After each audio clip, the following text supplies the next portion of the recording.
If you're not going to wear a mask in Bali, the police might make you do push-ups. Hungary orders an LGBT publisher to print disclaimers on children's books. And an Australian man missing for 18 days survived on mushrooms. These are the weird stories for Tuesday on Weird AF News, the only daily weird news podcast hosted by a comedian. My name is Jonesy. Thank you for joining me today. I got some weird stories from around the world, and I'm recording in a closet, baby. Hey, mainstream news. Listen to Weird AF News with Jonesy. Fining tourists who don't wear their masks with push-ups. If fines and the threat of deportation won't get tourists to wear their COVID masks, maybe a little bit of exercise will. According to the media, anybody not wearing a mask in public in Bali is either subject to a $7 fine, or if they can't pay up, they got to drop and give you 50 push-ups. The push-up number is reduced to 15 push-ups for people wearing the mask improperly, but, wearing a mask nonetheless. So if you got one of those, I'm just going to wear it over the mouth situations, then you got to give 15 push-ups. But if you're not wearing a mask at all, it's 50 or pay $7. Now, it doesn't say if that's $7 in Bali bucks, or 7 in my bucks. 7 Bali bucks, by the way, is probably about 5 cents my money. It's like, I know this because I've been to Bali and I got a food delivery that cost me 25 cents. My mind was blown at how much my money went over there. How much my money went. That's proper English, Jonesy. Thanks for bringing your public school education and your terrible grasp of the English language to this 5-day-a-week podcast that we're all subjected to listening to. Okay, back to the article, guys. We have a quote here from a Bali police officer. And I'd imagine that's a great place to be a police officer, Bali, because it's just such a beautiful place. Just a tropical island all day long, making people drop and give you 50 push-ups in the mud. What a great gig for law enforcement in Bali. The cop said, respect for the wearing of the mask by foreign tourists is extremely low. First, they say they didn't know about the law. Then they say that they forgot about the law and that their mask is wet or that's damaged or they lost it, whatever. Tourists are not being respectful over there. I mean, at this point, you cannot say that you didn't know about a mask law. I mean, there's a mask law globally, I assume. Every country has mask laws at this point. So that's no way to get out of this. And the real problem is the foreign tourists. Officials are estimating that 90% of the people who are caught not wearing masks are actually foreign tourists. More than 70 people have received the mask fine in Bali, and 30 have been subjected to push-ups. Are the 30 foreign tourists as well, though? I find it hard to believe that the foreign tourists don't have $7 on them. Now, I know Bali is a cheap vacation spot, but $7, really? You're a foreign tourist, you're in Bali, you don't have $7 on you? I find that extremely difficult to believe. I think they would just rather not pay it. They're like, it's push-ups? I mean, because never in your life do you have the opportunity to do like a physical activity to pay your fine in lieu of cash. So taking advantage of the moment, I might do 50 push-ups as well. What do you want, jumping jacks too? I'll do some pull-ups on this pine tree. How about that? Personally, I would have loved to have been in the room when they decided that push-ups were going to be the solution to this. As if the fine isn't low enough. Like, we need something else. What can they give us that's free? They can give us some of their sweat to get them on the ground. Make them do some push-ups with their face in the dirt. I mean, what other solutions did they come up with? Maybe we'll make them sing a song. How about that? You make them sing, hey, I'd like to see some of these tourists beatbox. I think that'd be fun if we made them beatbox instead of paying a fine. Well, what if they teach us some swear words in their language? How about that? That doesn't cost anything, and I think that's valuable information, of course. And we get a lot of laughs around the precinct if we could all swear in, let's say, French, What if we made them do the chicken dance? Oh, I like that one very much. Hungary orders LGBT publisher to print disclaimers on children's books. Hungary's government, which has made hostility to LGBT people a central part of its agenda, on Tuesday ordered a publisher to print disclaimers identifying books containing, quote, behavior inconsistent with traditional gender roles. Oh, my God, this is ridiculous. The government said the action was needed to protect consumers. Oh, protect consumers. Oh, wow, you're so concerned, Hungary government. Protect consumers from what? From being happy? from living the life of happiness and freedom.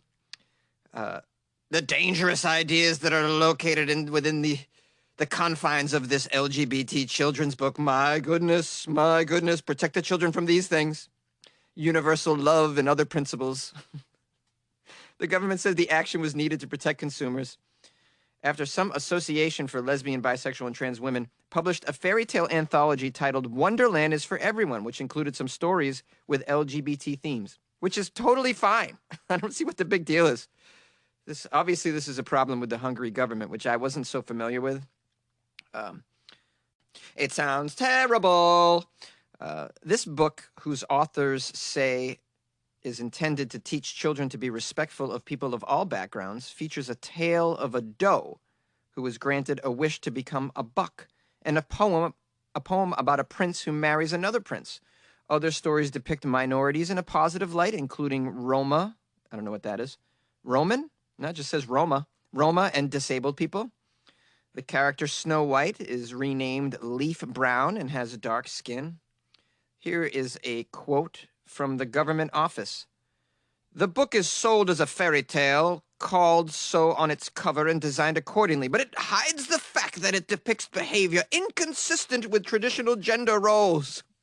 Dude, you're talking about children's books here, okay? I saw a children's book that was entitled like Alligators That Fart or something. I mean, it was just ridiculous, the sort of fantasy books that you have for children. I mean, really? You're gonna just put these confines on children's books? It's like there's stories where the kid's best friend is a dragon. I mean, are you out of your mind, Hungary government? And I mean, this behavior by the government is wrong on so many levels. First of all, the book obviously is teaching children to be respectful of people of all backgrounds. What is wrong with that? That's something we need in the world right now. People that are respectful of all backgrounds. You know, I've just witnessed the Capitol building in my country be torn apart because people aren't respectful of all views and backgrounds. Is that what you want in your country as well, Hungary? Because you're just going to split people right down the middle with moves like this. Really? Take a lesson from the U.S., my friend. You want children to learn to respect people of all backgrounds, all sexual orientations, everything, colors, religions. And it's books like this that can help lay the foundation of that. Okay, that's A. That's point A. Point B is you're immediately passing the buck on the responsibility of the parents when you do such things. Parents, when they choose a book or a movie or music or whatever it is for their child, should familiarize themselves with the content that lies within before they purchase that for their child. Okay, so it's the parent's choice whether they want their child to be exposed to stories about LGBT relationships at a certain age. It's the parent's choice. It's not your choice, government. It's the parent's choice. And therefore, when you do this, you're removing the choice from the parents, and you're allowing parents to just, not stop and take a parental responsibility action in that moment. Okay, I'm trying to get off my soapbox here. Okay, the bottom of the article says, in May, Hungary voted to end legal recognition of trans people. In November, the government amended the constitution to declare that in a family, the father is a man and the mother is a woman, meaning that homosexual and trans couples could no longer adopt children. I mean, this kind of stuff is just, you're taking a step back in your culture is what you're doing, really. It's 2020. I don't know if Hungary has gotten the memo, but it's 2020, Hungary. Did you get the memo? There's gay people. There's trans people. There's hot and spicy Cheetos. I mean, get with it, Hungary. You like podcasts? You're listening to my podcast. Maybe you thought to yourself, I'd like to make a podcast. Too difficult. No, not with Anchor. Anchor has free creation tools that allow you to record and edit your podcast from your phone or your computer. Anchor distributes your podcast to Apple, Spotify, Stitcher, and more. They have advertising integration, so you can even make a little money off your podcast. Everything you need to make a podcast in one place. Download the free Anchor app or go to anchor.fm to get started. And good luck with your podcast. Good luck with your creation. Good luck with your life, man. An Australian man missing for 18 days survived on mushrooms. Yes, a man was missing for over 2 weeks. He was found after surviving on mushrooms and dam water, drinking the dam water. Is that dam water or like dam water? Or like, damn water, son? Like, which dam water are we talking about? Search efforts were launched after Robert Weber, age 58, went missing in the state of Queensland, and then they were called off. Police say as soon as the search effort was called off, they found him near a dam on Sunday by a property owner who has been identified as an Australian local politician. Mr. Weber was suffering exposure to the elements, but otherwise was safe and well, police say. Before Sunday, he had been seen leaving a hotel in the town of Kilcavan with his dog on January 6th. He ran into trouble when his car got stuck in the dirt on a farm road. Oh, this accent is terrible. Let me repeat that. Before Sunday, he had been seen leaving a hotel in the town of Kilcavan with his dog on January 6th. He ran into trouble when his car got stuck in the dirt on a farm road. What happened to the dog? Did he free the dog? B, run, B, go, get help. Bring us help. Police say Mr. Weber spent 3 days in the car before running out of water and setting off on foot. He then became lost but remained near a dam where he survived by sleeping on the ground, drinking dam water, and eating mushrooms. Hey, he's very resourceful. But why didn't he keep walking? I mean, he was on someone's property. I assume it wasn't that far from the house because the politician just probably went for a stroll and discovered him.